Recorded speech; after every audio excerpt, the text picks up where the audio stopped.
Hello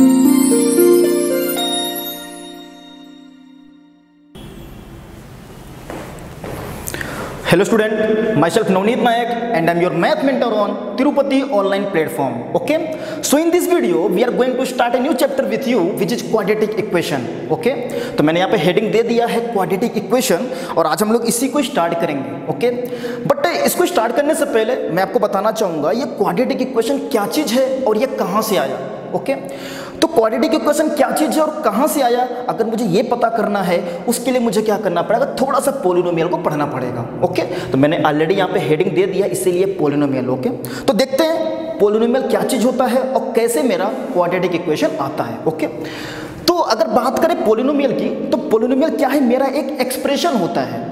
मैं एक example देता हूँ आपको समझ में आ जाएगा. जैसे मैंने लिख दिया p of x equal to 2x plus 3. मैंने क्या लिखा, p of x equal to 2x plus 3. अब ये मेरा क्या एक पॉलिनोमियल है. ओके एक एग्जांपल मैं और देता हूँ. मैंने लिख दिया px equal to x square minus 5x plus 6 लिख दिया. ये मेरा क्या है, ये भी मेरा एक पॉलिनोमियल है. और अगर हम बात करें ये कैसा पॉलिनोमियल है तो ये मेरा क्वाड्रेटिक पॉलिनोमियल है और ये मेरा कैसा लीनियर है. अब थोड़ा सा समझते हैं ये पॉलिनोमियल मेरा कहाँ से आया. तो इसका जो जनरल फॉर्म होता है मैं लिखता हूँ पॉलिनोमियल का. मैंने लिखा p of x equal to, मैंने क्या लिखा, a0 plus a1x plus a2x square plus a3x cube plus dot dot dot dot dot dot an(x) की पावर n. तो ये मेरा क्या है पॉलिनोमियल का जनरल फॉर्म है. ओके और अगर हम बात करें यहाँ पे जो a0 a1 a2 a3 dot dot dot dot an-1 an लिखा हुआ ये क्या चीज़ है, तो ये सब मेरे क्या है रियल नंबर है. तो मैं उसको यहाँ पे लिखता हूँ वेयर यहाँ पे क्या क्या चीज़ें हैं. जो a0 है a0 a1 a2 a3 dot dot dot dot an, ये सब मेरे क्या है, ये मेरे एलिमेंट हैं किसके बताओ, रियल नंबर के. ओके और अगर हम बात करें ये जो वेरिएबल लिखा हुआ है x, इसके जो पावर है ये क्या चीज़ है, ये सब मेरे होल नंबर है. ये सब मेरे क्या है होल नंबर. मैं क्या लिखूंगा, and the power of variable x is whole number. मेरा कैसा है होल नंबर है. तो जो मेरा वेरिएबल का जो पावर है वो मेरा क्या है होल नंबर है. बात समझ में आया कि नहीं आया. जैसे यहाँ पे देखो 0 लिखा हुआ है, यहाँ कुछ नहीं है, मतलब x की पावर यहाँ पे क्या है 0, यहाँ पे x की पावर कितनी है 1, यहाँ पे x की पावर कितनी है 2. तो 0 1 2 3 4 डॉट डॉट डॉट n तक जाएगा. ये सब मेरे कैसे हैं होल नंबर है. बात आपको समझ में आया कि नहीं आया. अब अगर बात करें ये जो px मैंने लिखा है 2x प्लस 3, या जो मैंने लिखा है px equal to x square minus 5x plus 6, ये सब ये जो दोनों पॉलिनोमियल है ना ये सब मेरे इसी में से निकले हुए हैं. ओके अब मैं आपको बताने वाला हूँ ये जो लीनियर है, क्वाड्रेटिक है, क्यूबिक है, बाई क्वाड्रेटिक है, ये सब इसमें से कैसे निकलते हैं, कैसे हम इसकी हेल्प से लीनियर, क्वाड्रेटिक, क्यूबिक और बाई क्वाड्रेटिक पॉलिनोमियल कैसे हम बनाते हैं उसको हम आगे देखने वाले हैं. तो चलो देखते हैं ये मेरा लीनियर, क्वाड्रेटिक, क्यूबिक कैसे आएगा. तो मैं यहाँ पे लिख दे रहा हूँ पॉलिनोमियल का जनरल फॉर्म. मैं यहाँ पे भी लिख दे रहा हूँ, एक बार देख लो आप. a0 a1x a2x square a3x cube plus a4x की power 4 plus dot dot dot dot dot dot an-1 x की पावर n प्लस an(x) की पावर n. तो मैंने यहाँ पे पॉलिनोमियल का जनरल फॉर्म फिर से लिख दिया. अब देखते हैं यहीं से हम क्या करेंगे, लीनियर, क्वाड्रेटिक, क्यूबिक और बाई क्वाड्रेटिक पॉलिनोमियल हम इसी में से फाइंड आउट करेंगे. देखते हैं. तो अगर मैं क्या करता हूँ थोड़ा सा ध्यान देंगे, अगर मैं सिर्फ यहाँ से लेकर के यहाँ तक रिसीव करता हूँ, सिर्फ मैं a0 मेरा क्या है एक कांस्टेंट वैल्यू है. तो अगर कहीं पे दिया हुआ है p of x equal to a0, मतलब ये मेरा कैसा पॉलिनोमियल है, इसे बोलेंगे ये मेरा कांस्टेंट पॉलिनोमियल है. क्या है कांस्टेंट पॉलिनोमियल. ओके ये मेरा कैसा है कांस्टेंट पॉलिनोमियल है. अगर मैं इसका एक एग्जांपल दूं तो आप समझ जाएंगे. जैसे मैंने लिख दिया अगर यहाँ पे p of x equal to 5, मैंने क्या लिखा px इक्वल टू 5. अब px इक्वल टू 5 मेरा क्या है कांस्टेंट पॉलिनोमियल है क्योंकि सिर्फ कांस्टेंट यहाँ पे दिया हुआ है. बात समझ में आया। अब अगर इसी तरीके से मैं क्या करता हूँ, यहाँ से लेकर के यहाँ तक रिसीव करता हूँ, तो a0 प्लस a1x, तो x की मैक्सिमम पावर क्या हो जाएगी 1। मैं लिख कर दिखाता हूँ आपको। अगर मैं क्या लिखता हूँ, सेकंड में क्या लिखा, p of x equal to a0 plus a1x। तो देखते हैं यहाँ पे x की मैक्सिमम पावर कितनी है 1। तो जब भी एक पोलिनोमियल गिवन रहेगा और उसमें अगर x की मैक्सिमम पावर 1 है, हम क्या बोलेंगे, ये मेरा कैसा है, लीनियर पोलिनोमियल। कैसा है, लीनियर पोलिनोमियल। बात समझ में आया कि नहीं आया। इसका मैं एक एग्जांपल आपके सामने रखता हूं, देखो कैसे होगा। जैसे मैंने लिखा px equal to 3x minus 4, 3x minus 4। अब यहाँ पे देखेंगे x की मैक्सिमम पावर कितनी है 1, तो क्या बोलेंगे, ये मेरा कैसा पोलिनोमियल है, लीनियर पोलिनोमियल है। ओके। अब सेम इसी तरीके से अगर मैं क्या करता हूं, यहां से लेकर के यहां तक रिसीव करते हैं, तो x की मैक्सिमम पावर कितनी मिल जाएगी बताओ, 2 मिल जाएगा। तो जब भी मेरा x की मैक्सिमम पावर 2 होगा तो वहां पे क्या हो जाएगा, क्वाड्रेटिक पोलिनोमियल। मैं लिख करके दिखाता हूं। अगर मैं क्या करता हूं, वहां से वहां तक रिसीव करता हूं, means p of x equal to a0 plus a1x plus a2x square.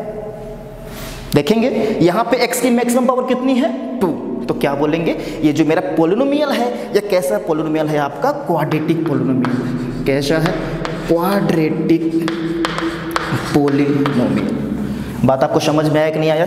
इसका एक एग्जांपल भी हम दे देते हैं, क्या होगा देखो। मैंने लिखा px equal to x square minus 5x plus 6। मैंने क्या लिखा, px equal to x square minus 5x plus 6।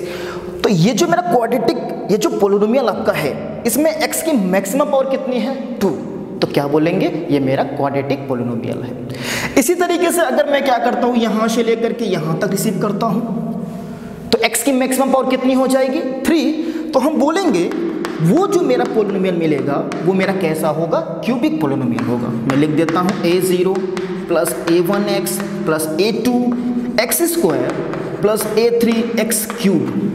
मैंने ये लिख दिया। अब ये जो पोलिनोमियल आपका है, इसमें x की मैक्सिमम पावर कितनी है 3, तो क्या बोलेंगे, ये मेरा कैसा पोलिनोमियल है, क्यूबिक पोलिनोमियल है। तो इसका नाम लिख दो आगे आप, क्या हो जाएगा, ये क्यूबिक पोलिनोमियल। ओके। इसी तरीके से अगर मैं क्या करता हूँ, यहाँ से लेकर के यहाँ तक रिसीव करता हूँ, मतलब x की पावर 4 तक, तो मैक्सिमम पावर कितनी हो जाएगी 4 हो जाएगा। तो क्या बोलेंगे, वो मेरा कैसा रहेगा, बाई क्वाड्रेटिक पोलिनोमियल। मुझे यहीं तक पढ़ना है पोलिनोमियल के बारे में। अब मैं लास्ट लिखता हूँ, px equal to a0 plus a1x plus a2x square plus a3x cube plus a4x to the power 4। तो ये जो मैंने पोलिनोमियल लिखा यहाँ पे, इसमें x की मैक्सिमम पावर कितनी है 4 है। तो मैं क्या बोलूँगा, ये जो पोलिनोमियल आपको मिला हुआ है, ये कैसा पोलिनोमियल है आपका, ये मेरा बाई क्वाड्रेटिक पोलिनोमियल है। क्या है, बाई क्वाड्रेटिक पोलिनोमियल। ओके। तो जैसे मेरा यह क्वाड्रेटिक में मैक्सिमम पावर 2 था, अब यहाँ पे 4 कर दिया, तो क्या बोला मैंने, बाई क्वाड्रेटिक पोलिनोमियल। अब बाई क्वाड्रेटिक पोलिनोमियल का एग्जांपल बहुत सारे हो सकते हैं। कोई भी पोलिनोमियल गिवन रहेगा, अगर उसमें x की मैक्सिमम पावर आपको 4 दिख गया, हम क्या बोलेंगे, वो कैसा पोलिनोमियल है, बाई क्वाड्रेटिक पोलिनोमियल। तो मैं यहीं तक बताना चाह रहा था आपसे पोलिनोमियल के बारे में, बट अब मुझे जाना है क्वाड्रेटिक इक्वेशन पे। तो क्वाड्रेटिक इक्वेशन कहाँ से आएगा, आपको थोड़ा सा आइडिया लग गया होगा। मैंने यहाँ पे लिखा है क्वाड्रेटिक पोलिनोमियल लिखा है। ओके। तो अगर ये मेरा क्वाड्रेटिक पोलिनोमियल है, अब मैं इसी को क्या करूँगा, क्वाड्रेटिक इक्वेशन में कन्वर्ट करूँगा। कैसे, देखते हैं हम लोग आगे। ओके। तो थोड़ा सा रफ करना है, मैं रफ करता हूँ, वेट 1 सेकेंड। मुझे क्या पढ़ना है, क्वाड्रेटिक पोलिनोमियल। ओके, देखते हैं हम लोग।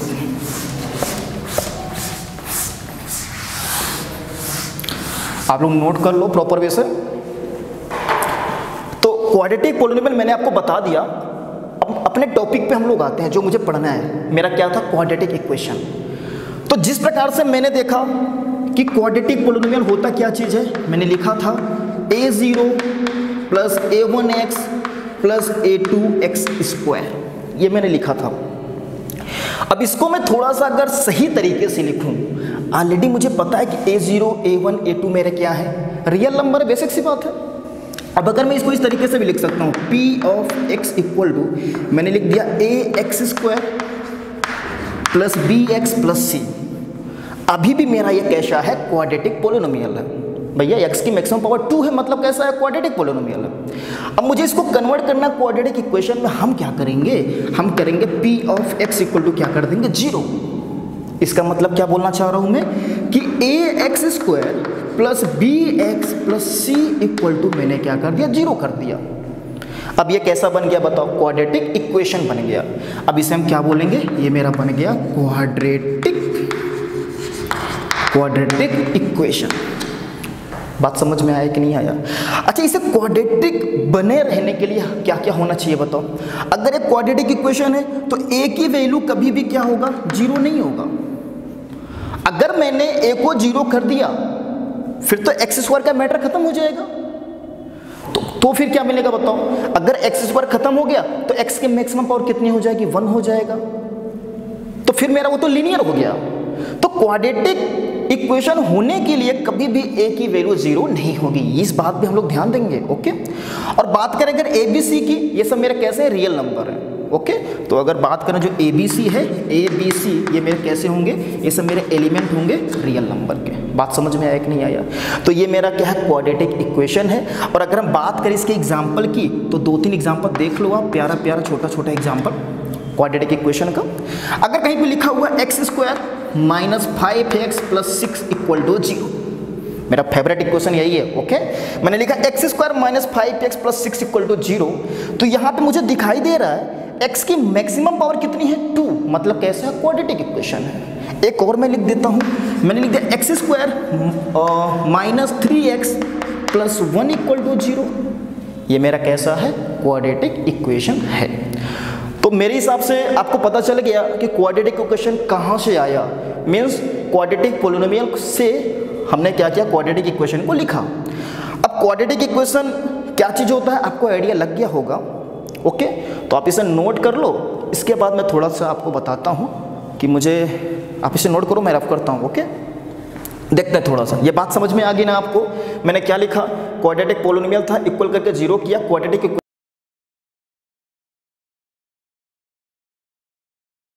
मुझे मिल गया। ये मेरा क्वाड्रेटिक इक्वेशन के क्या हो गए, ये मेरा क्वाड्रेटिक इक्वेशन के एग्जांपल हो गया। ओके, तो मैं रफ करता हूँ, थोड़ा सा देखेंगे आगे हम लोग। ओके, क्या क्या चीज़ होता है क्वाड्रेटिक इक्वेशन में, काफ़ी इंपॉर्टेंट टॉपिक है ये आपका। ओके, तो देखते हैं।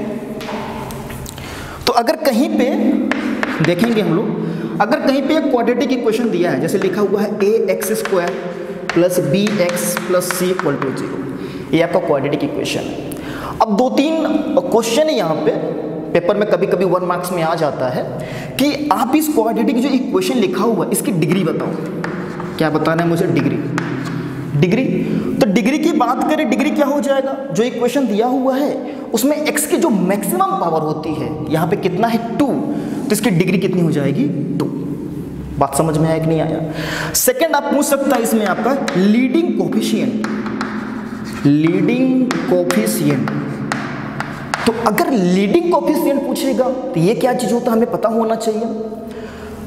तो जो भी इक्वेशन दिया रहेगा, जो भी इक्वेशन हो, क्वाड्रेटिक है, क्यूबिक है, बाई क्वाड्रेटिक हो, जो भी हो, ठीक, उसमें जो मैक्सिमम पावर का जो कोफिशिएंट होता है, तो ये जो इक्वेशन दिया है उसका मैक्सिमम पावर कितनी है, 2, इसका कोफिशिएंट क्या है, a, तो इसके अगर लीडिंग कोफिशिएंट की बात करें क्या हो जाएगा आपका, a हो जाएगा। मैंने क्या बोला, लीडिंग कोफिशिएंट क्या होता है, जो भी इक्वेशन आपका दिया हुआ है उसमें जो x की जो मैक्सिमम पावर है उसका जो कोफिशिएंट मेरा क्या होता है, लीडिंग कोफिशिएंट होता है। बात समझ में आ गया कि नहीं आ गया? अच्छा, एक बात और, हम लोगों को पता है c मेरा क्या कांस्टेंट टर्म है, ये कांस्टेंट वैल्यू है, हमें ये चीज़ पता है। बट पेपर में 1 मार्क्स में कभी कभी या कभी भी बोर्ड में भी पूछ लेता है कि सपोज दैट पूछ लिया अगर यहाँ पे एब्सोल्यूट कांस्टेंट, देखो इसका नाम क्या क्या है। पहली बात हमें पता है ये क्या है, कांस्टेंट टर्म है, ये नाम तो है। बट अगर जेईई मेंस के पेपर में या एडवांस में नाम घुमा के पूछ ले, वो कांस्टेंट टर्म ना दे करके क्या दे दे, एब्सोल्यूट टर्म दे दे, एब्सोल्यूट टर्म दे दे या कांस्टेंट दे दे, तो ये सब मेरे, ये इसका नाम है, इसका नाम क्या है, एब्सोल्यूट टर्म भी है। ओके, तो पेपर में कभी कभी घुमा देता है, वो डायरेक्ट कांस्टेंट टर्म ना बोल के क्या बोल देगा, एब्सोल्यूट टर्म। तो ये इसकी वैल्यू क्या होगी, c। तो मुझे उम्मीद है आप लोगों को समझ में आ गया होगा। डिग्री 2 लीडिंग कोफिशिएंट मतलब x की जो मैक्सिमम पावर हो उसका जो कोफिशिएंट, तो यहाँ पे x स्क्वायर है, कोफिशिएंट a, ये मेरा क्या होगा, लीडिंग कोफिशिएंट। c को किन किन नामों से हम बोल सकते हैं, ये मेरा कांस्टेंट है या कांस्टेंट टर्म है या बोलेंगे एब्सोल्यूट टर्म है मेरा ये। ओके, अब मैं एक छोटा सा क्वेश्चन लिखता हूँ, आप लोग जल्दी से बता दो। जैसे अगर मैंने लिख दिया x square minus 5x plus 6 equal to 0। Okay, अब बोलिए इसकी डिग्री बताओ, इसकी डिग्री कितनी होगी बताओ, डिग्री कितनी है 2, क्योंकि मैक्सिमम पावर कितना है 2। पूछ ले लीडिंग कोफिशिएंट, लीडिंग कोफिशिएंट। तो लीडिंग कोफिशिएंट क्या होता है, मैंने बोला था x की जो मैक्सिमम पावर है उसका कोफिशिएंट कितना है, यहाँ पे 1 है, तो 1 हो गया। अब अगर इसी में पूछ लेता, क्या पूछ लेता, एब्सोल्यूट टर्म, तो अगर इसी में देख लें हम लोग क्या पूछ ले, एब्सोल्यूट टर्म। तो एब्सोल्यूट टर्म कितना हो गया बताओ, c की पोजीशन पे कितना लिखा हुआ, 6 लिखा हुआ है, ये इसका क्या हो गया, एब्सोल्यूट टर्म हो गया। यहाँ तक समझ में अगर आ गया तो आप इसे नोट कर लो और हम लोग थोड़ा सा आगे देखते हैं। ओके, आप नोट कर लो जल्दी से, मैं रफ करता हूँ। ओके, तो ये सब बेसिक है, ये सब मुझे पता होना चाहिए। अगर बेसिक क्लियर है मेरा तो बड़े बड़े क्वेश्चन हम नॉर्मली सॉल्व कर लेंगे। ओके, देखते हैं। तो क्वाड्रेटिक इक्वेशन क्या चीज़ होता है, मुझे उम्मीद है आप लोगों को समझ में आ गया होगा। ओके, अब देखते हैं रूट्स क्या होता है।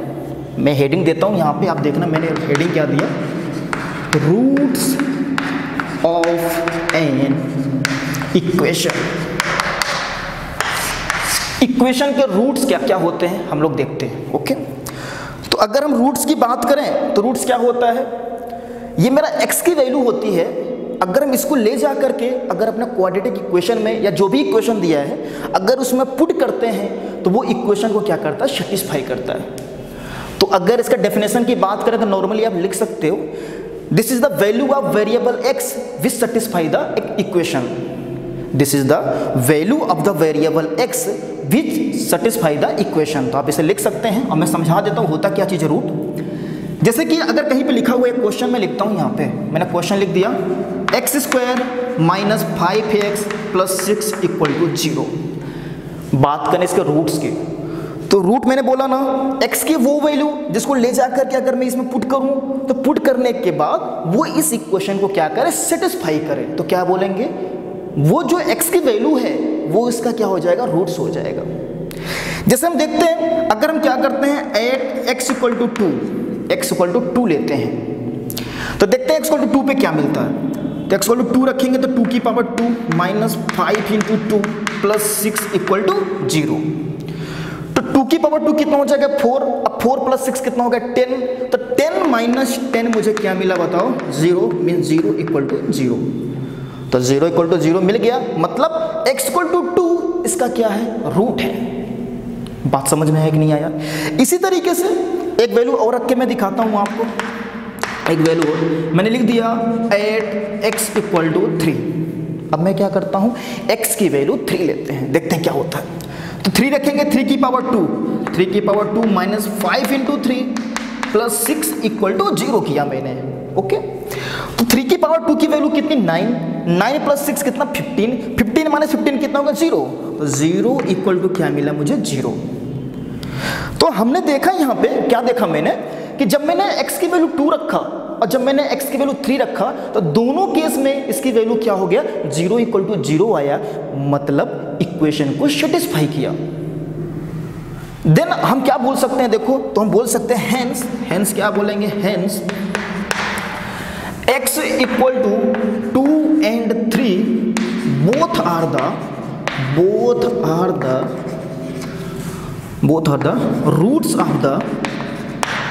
रूट्स ऑफ द इक्वेशन क्या दिया हुआ है, x square minus 5x plus 6 equal to 0। हम क्या बोल सकते हैं, x इक्वल टू 2 और 3 दोनों मेरे इस इक्वेशन के क्या हैं, रूट्स। तो मेरे हिसाब से आपको समझ में आ गया होगा रूट्स क्या चीज होता है। नॉर्मली मैंने क्या बोला, x की वो वैल्यू जिसको ले जा करके अगर मैं इक्वेशन में पुट करता हूँ तो इक्वेशन को क्या करता है, सेटिस्फाई करता है। सेटिस्फाई करने का मतलब मैं ये बोलना चाह रहा हूँ कि LHS और RHS हमेशा क्या हो जाएंगे, इक्वल हो जाएंगे। तो अच्छा एक बात और बताऊंगा मैं यहाँ पे आपको, अगर ये आपका क्वाड्रेटिक इक्वेशन है तो ये इक्वेशन किसी भी टाइप का हो, उसकी जो डिग्री होती है, उसकी जितनी डिग्री है उतना ही उसके रूट्स मिलते हैं। जैसे अगर देखें x की मैक्सिमम पावर 2 है तो इसकी डिग्री कितनी है, 2, तो रूट कितने मिलेंगे, 2 फिक्स है। रूट कितने मिलेंगे, 2 फिक्स हैं। ओके, अब रूट्स का नेचर क्या होता है, अलग अलग नेचर है, मैं आपको आगे बताऊंगा। अभी के लिए आप इतना समझ लो, अगर ये क्वाड्रेटिक इक्वेशन है इसके रूट्स कितने होंगे, 2 रूट्स होंगे। और अगर इसके अलावा अब 2 और 3 के अलावा मैं और भी अगर कुछ यहाँ पुट करूँ तो मुझे 0 = 0 नहीं मिलेगा। अब मैं आपको बताने वाला हूँ कि रूट्स को हम कैसे फाइंड आउट करते हैं, कैसे हमें पता चलेगा कि जैसे कि x = 2 मैंने यहाँ पुट किया, 0 = 0 मिल गया। अब कैसे मुझे पता चलेगा कि x की कौन सी वैल्यू हम यहाँ पे पुट करें, उसके लिए मुझे थोड़ा सा आगे पढ़ना पड़ेगा। आप इसे देखो, थोड़ा सा क्या करने वाला हूँ मैं, कि जैसे कि समझते हैं मैंने क्वाड्रेटिक इक्वेशन का स्टैंडर्ड फॉर्म लिखा, ax² + bx + c = 0। ये मेरा क्या है बताओ, ये क्वाड्रेटिक इक्वेशन का स्टैंडर्ड फॉर्म है और इसमें x की मैक्सिमम पावर कितनी है, 2 है, मतलब इसके रूट्स कितने होंगे, 2 रूट्स होंगे। मैंने लेट किया, इसके 2 रूट्स कौन कौन से हैं, एक अल्फा है, दूसरा कौन सा है, बीटा है। मैंने नाम रखा है, अरे जैसे यहाँ पे x की वैल्यू 2 आया था तो 2 इसका रूट था, उसी तरीके से मैंने लेट किया, इसके 2 रूट क्या है, अल्फा और बीटा है। अब इसको हम कैसे फाइंड करेंगे, इसके कई सारे रूल हैं। आप लोग अगर 10th में पढ़े होंगे या 11th 12th में भी देखे होंगे, एक फैक्टराइजेशन मेथड होता है, एक क्या होता है मेरा परफेक्ट स्क्वायर मेथड होता है, और एक अच्छा सा जो मेरा होता है क्या बोलते हैं, स्थिरधाराचार्य मेथड। तो 3 मेथड से हम रूट्स को फाइंड करते हैं। तो अगर हम बात करें स्थिरधाराचार्य मेथड की, इसके रूट्स हम कैसे निकालेंगे, मैंने क्या बोला, स्थिरधाराचार्य, इसके बाद इनके बारे में उम्मीद है सबको पता होगा स्थिरधाराचार्य कौन थे। ओके, तो इनका एक फॉर्मूला है रूट्स को फाइंड करने का। उन्होंने क्या बोला था, अगर हम क्या करते हैं, x इक्वल टू क्या हो जाएगा, -b ± √b² - 4ac / 2a। ये मेरा फॉर्मूला है, मेरे पास a b c है, इन ABC की हेल्प से हम क्या करेंगे, रूट्स को निकालेंगे। तो स्थिरधाराचार्य आपके एक मैथमेटिशियन थे, उन्होंने फॉर्मूला बताया रूट्स को फाइंड आउट करने का, x = -b ± √b² - 4ac / 2a। ओए समझो थोड़ा सा, मैंने यहाँ प्लस माइनस किया।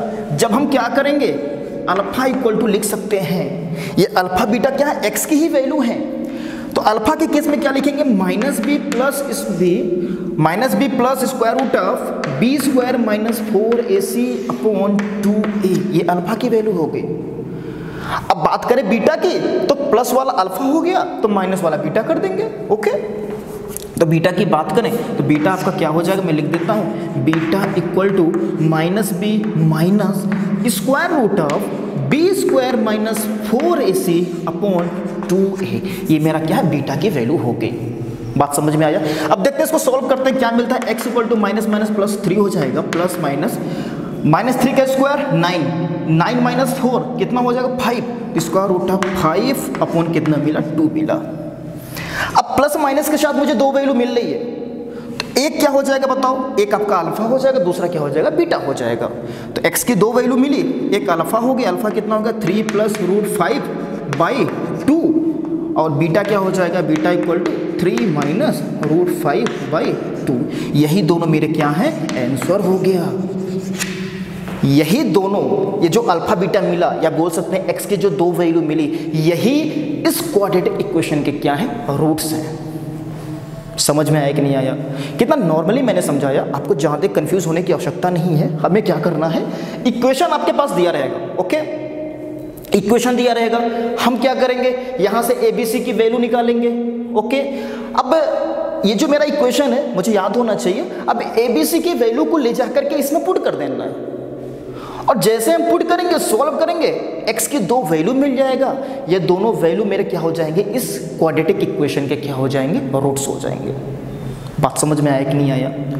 तो ये जो मेरा मेथड था, इसे मैंने बोला सिरधराचार्य मेथड। इसी तरीके से एक मेथड और मैं आपको बताऊंगा, फैक्टराइजेशन मेथड, जो कि उम्मीद है आप लोगों को आता है, बट मैं एक क्वेश्चन सिर्फ बताऊंगा उसका, ठीक है? आप यहाँ बोर्ड पे देखो, ओके? मैं एक क्वेश्चन लिखता हूँ, देखो। तो सिरधराचार्य मेथड वैसे आप लोग पढ़ चुके हो, क्लास 10th में भी है और 11th में भी है, ओके? तो उम्मीद है आप लोगों को पता होगा। देखते हैं क्या मैटर है आगे। फैक्टराइजेशन मेथड ये क्या होता है, अगर आपको पता है तो अच्छी बात है, नहीं पता है तो देख लेते हैं एक बार, ओके? तो फैक्टराइजेशन मेथड से मुझे क्या करना है, क्वाड्रेटिक इक्वेशन को सॉल्व करना है। मीन्स मुझे क्या करना है, रूट को फाइंड आउट करना है। हम क्या करने वाले देखेंगे। तो अगर एक क्वेश्चन दिया, जैसे मैंने वही x² - 5x + 6 = 0, हमें इसके क्या चाहिए, रूट्स चाहिए। मैं क्या करने वाला हूँ देखते हैं। हम क्या करेंगे, x² का जो कोफिशिएंट है, क्या है यहाँ पे, कुछ नहीं लिखा, मतलब कितना है, 1 है। इसका मल्टीप्लिकेशन इस कांस्टेंट टर्म के साथ करते हैं, तो क्या करेंगे, 1 × 6 क्या मिला, 6 मिल गया। अब मुझे दो नंबर ऐसे चाहिए कि अगर मैं मल्टीप्लिकेशन करूं तो क्या मिले, 6 मिले, बट अगर मैं ऐड करूं कितना मिले, -5 मिले। तो नॉर्मली दिमाग में आ गया, एक नंबर क्या है, -3 है, दूसरा कितना है, -2 है। अगर मैं -3 और -2 को ऐड करूंगा तो -5 मिल जाएगा, और अगर मैं -3 और -2 का मल्टीप्लिकेशन करूंगा तो +6 मिल जाएगा। बात समझ में आ रही कि नहीं आ रही है? तो दो नंबर मुझे मिल गए। अब मैं क्या करने वाला हूँ, लिख देता हूँ, -5 को ब्रेक कर दिया मैंने 2 पार्ट में। एक मेरा -3x हो गया, दूसरा मेरा -2x हो गया, प्लस मैंने 6 किया, इक्वल करके 0 कर दिया। बात समझ में आया कि नहीं आया? अब यहाँ से देखेंगे, मेरा x कॉमन हो रहा है, मैंने x कॉमन लिया तो x - 3 मिल गया। यहाँ से क्या करेंगे, -2 कॉमन लेंगे, क्या मिलेगा, x - 3 इक्वल टू क्या हो गया, 0 हो गया। x - 3 इधर है, x - 3 इधर भी है, दोनों से कॉमन ले लेंगे, x - 3 क्या बचा बताओ, x - 2 इक्वल टू 0। एक बार क्या करेंगे, x - 3 इक्वल टू 0 करेंगे, सेकेंड टाइम क्या करेंगे, x - 2 इक्वल टू क्या करेंगे, 0 करेंगे। देखते हैं x की वैल्यू यहाँ से मुझे 3 मिल गया और मुझे यहाँ पे कितना मिल गया, 2 मिल गया। तो नॉर्मली मुझे समझ में आ गया। तो ये मेरा फैक्टराइजेशन मेथड था। अब फैक्टराइजेशन मेथड से मैंने क्या किया, ये जो क्वाड्रेटिक इक्वेशन गिवन है, इसका मैंने क्या किया, रूट को फाइंड आउट किया। तो काफ़ी इंटरेस्टिंग है, उम्मीद है आप लोगों को ये पता होगा। पता है तो अच्छी बात है, और अगर थोड़ा सा भी कंफ्यूजन है तो आपको समझ में आ गया होगा। मैंने क्या बोला, देखो कैसे सॉल्व करेंगे। x² का जो कोफिशिएंट है उसका मल्टीप्लिकेशन इस कांस्टेंट के साथ करेंगे, तो 1 × 6 क्या मिल गया, 6 मिल गया। अब मुझे दो नंबर ऐसे चाहिए, अगर मैं उनको ऐड करूं तो मुझे x का कोफिशिएंट मिल जाए, और अगर मल्टीप्लिकेशन करूं तो मुझे ये मिल जाए। हाँ, तो हम लोग एक क्वेश्चन और देखेंगे। ये जो क्वेश्चन है आपका थोड़ा इसका लेवल अच्छा है, ओके? देखते हैं क्वेश्चन में क्या बोल रहा है। क्वेश्चन में कह रहा है कि find the value of m and n, find the value of m and n if -1 and 3/5 are the roots of the equation,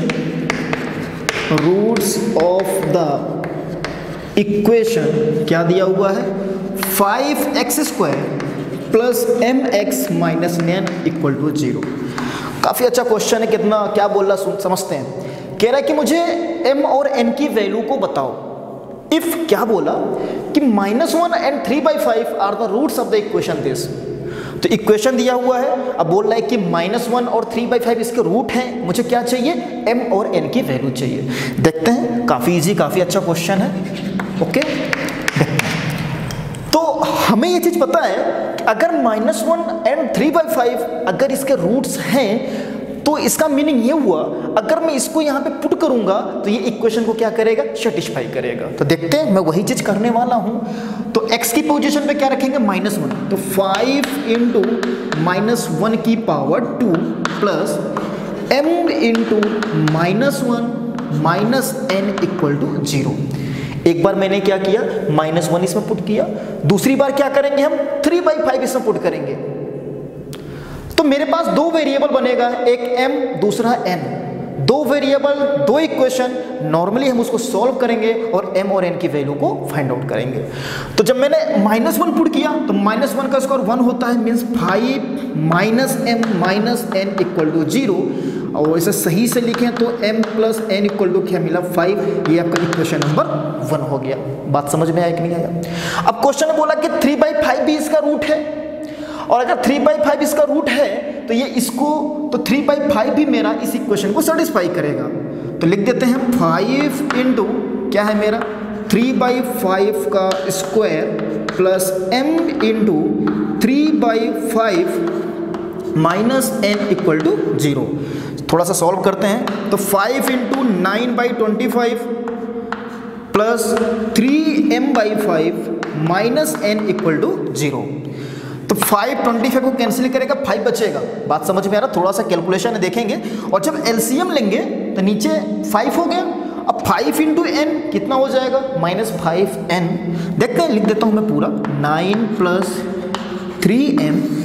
LCM लिया, मुझे 5 मिला, और यहाँ 1 था इसके नीचे, तो 1 इंटू 5 इंटू -n क्या हो जाएगा -5n = 0। अब ये 5 का मैटर खत्म हो गया। ये जो बचा हुआ इसको लिखते हैं सही से थोड़ा सा। मुझे क्या मिलेगा 3m - 5n = क्या मिलेगा -9। 3m - 5n, ये 9 मेरा उधर जाएगा, क्या हो जाएगा -9। ये आपका इक्वेशन नंबर क्या हो गया 2 हो गया।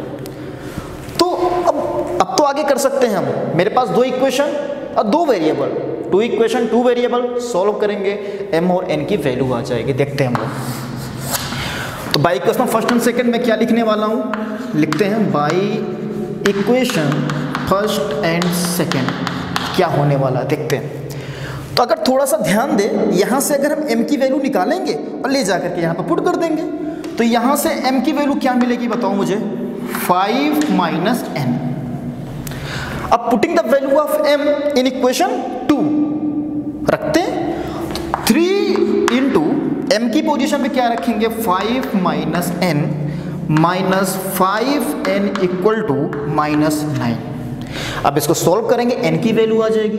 3 इंटू 5 क्या हो गया 15, 3 into -n -3n minus 5n = -9। Okay, -3n -5n क्या हो जाएगा -8n = -9। ये 15 इधर जाएगा, हो जाएगा -15। तो -8n = 15 और 9 क्या हो जाएगा मेरा 24। तो -24, ये माइनस माइनस आपका क्या हो गया प्लस हो गया। 8 3 जा 24, तो n की वैल्यू मुझे क्या मिल गई 3 मिल गया। n मुझे क्या मिला 3 मिल गया। अब क्वेश्चन में देखो क्या पूछ रहा था, मुझे m और n की वैल्यू चाहिए थी, और वो बोला क्या था -1 और 3/5 इसका रूट है। तो n की वैल्यू आ गई। अब इस n की वैल्यू को ले जा करके इक्वेशन फर्स्ट या सेकंड किसी में भी पुट करेंगे, m की वैल्यू मुझे मिल जाएगी। तो लिख देंगे putting the value of n in equation first. तो मुझे क्या मिलने वाला है देखते हैं हम लोग यहाँ पे 5 माइनस m माइनस n की वैल्यू कितनी 3 = 0। ओके, तो 5 - 3 क्या हो जाएगा आपका 2। 5 - 3 क्या होगा 2 - m = 0। m = कितना हो गया 2। तो m की वैल्यू मुझे क्या मिल गई 2, और n की वैल्यू क्या मिल गई मुझे 3। तो m और n की वैल्यू पूछ रहा था, जो कि मैंने फाइंड आउट कर लिया। अच्छा थोड़ा सा ध्यान देंगे, मैंने जो n की वैल्यू पुट की है मैंने इसमें पुट कर दिया। तो इसमें पुट करो या इसमें पुट करो, बात एक ही है। ओके, तो मैं अगर n को यहाँ पे रखता हूँ तो m की वैल्यू मुझे क्या मिल जाएगी 2 मिल जाएगा। तो बेसिक्स था, थोड़ा सा मेंस लेवल क्वेश्चन है, नॉर्मल अच्छा क्वेश्चन है। क्वेश्चन क्या था उम्मीद है आपको समझ में आ गया होगा। तो आज के इस वीडियो में मैंने आपको क्या बताया, मैंने क्वाड्रेटिक इक्वेशन के बारे में बताया। क्वाड्रेटिक इक्वेशन क्या चीज़ होता है और ये कहाँ से मुझे मिलता है, इसके बारे में हमने डिस्कस कर लिया। और बात करेंगे रूट्स के बारे में, तो रूट्स के बारे में भी मैंने आपको बताया। ओके, तो आज का वीडियो यहीं तक रहेगा, और इसके अगले वीडियो में रूट्स के क्या क्या नेचर होते हैं उसके बारे में हम लोग डिस्कस करेंगे। ओके, चलो बाय।